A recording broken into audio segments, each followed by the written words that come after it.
So mga tol, 3 araw na nga lang po, magaganap na ang bigating laban sa T-Mobile Arena Las Vegas sa pagitan ni WBC Welterweight World Champion Mario Barrios versus social media star Ryan Garcia. Pinasilip na po ni Mario Barrios ang ginagawa niyang paghahanda sa labang kay Ryan Garcia. Grabe nga din po ang training ni Barrios. Alam kasi niya na malakas ang signature punch ni Ryan Garcia na left hook, kaya sa training mga tol, mas lalong pinapatibay ni Mario Barrios ang kanyang panga at mukhang hindi po magiging katulad kay Manny Pacquiao ang laban niya na naging technical siya. Sa labang kay Ryan Garcia, talagang makikipagbakbakan siya. Nalaman po kasi natin mga tol na 20, 30 hanggang 35 rounds everyday ang pinapagawa sa kanya ng kanyang bagong trainer na si Joe Gosen, na dating trainer ni Ryan Garcia na nasa kampo na ngayon ni Mario Barrios. Nalaman din natin mga tol na still nasa kampo pa rin ni Barrios ang dati niyang trainer na si Bob Santos, ang nagsilbing head trainer sa laban niya kay Pacquiao. Kumbaga mga tol, na dagdag lang itong si Joe Gosen sa team nila. Idinitalye nga din po ni Mario Barrios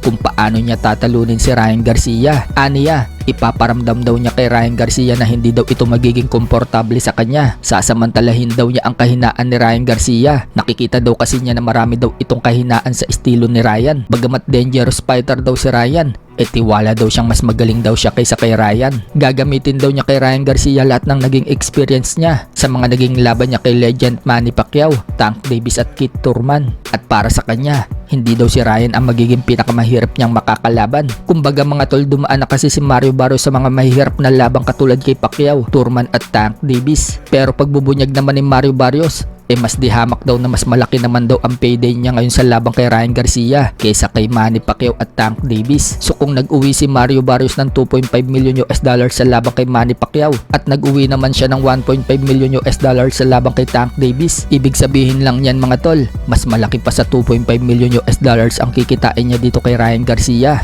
Payday like you're getting for a fight? 2 days, yeah. Wow, really? More than Tank, more than Manny?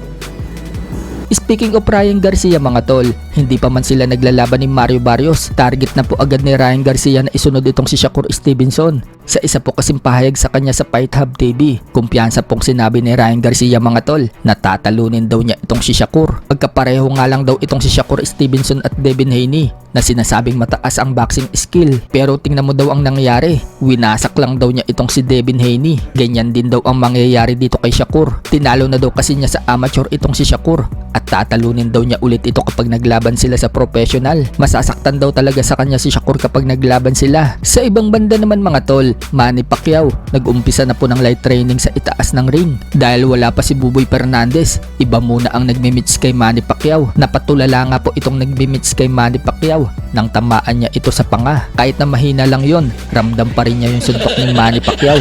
Kaya nagtawanan po yung mga tao sa paligid mga tol dahil sa naging reaksyon nito.